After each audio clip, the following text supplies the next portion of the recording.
Wakil Gubernur DKI Jakarta Ahmad Riza Patria mengakui kebijakan pembebasan pajak bumi dan bangunan perdesaan dan perkotaan dengan nilai jual objek pajak kurang dari 2 miliar rupiah bisa mengurangi pemasukan kas daerah. Kendati demikian, kebijakan ini tetap bisa diambil lantaran bisa dirasakan langsung manfaatnya oleh masyarakat. Ariza pun menekankan bahwa Pemprov DKI bukan merupakan organisasi yang ingin mencari keuntungan. Untuk informasi selengkapnya akan disampaikan langsung oleh wartawan Tribun Jakarta, Dionisius Arya Bima, yang kini sudah terhubung bersama kami. Silahkan, Dion.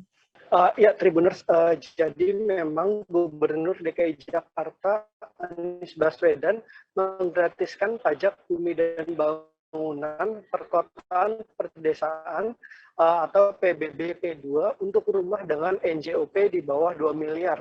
Ketentuan ini tertuang dalam Peraturan Gubernur Nomor 23 Tahun 2022 tentang kebijakan penetapan dan pembayaran PBB P2 sebagai upaya pemulihan ekonomi tahun 2022.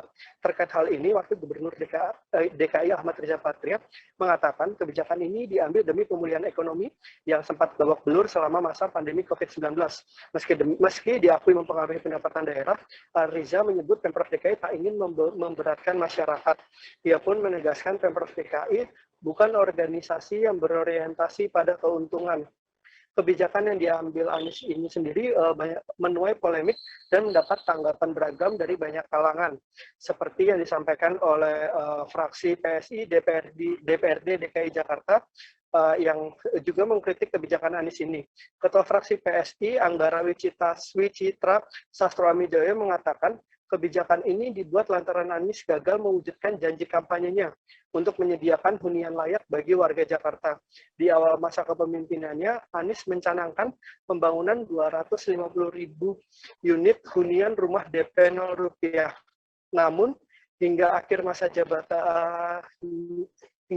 jabatannya yang akan berakhir pada Oktober mendatang, realisasinya sudah terbangun tak lebih dari 1.000 unit. Anggara mengatakan pembebasan PBB P2 ini bukan pertama kali dilakukan di Jakarta. Ia pun menyebut kebijakan ini merupakan warisan dari pendahulunya, yaitu Gubernur Jokowi dan Ahok. Anies pun disebut hanya mengubah besaran nilai NJOP dari sebelumnya.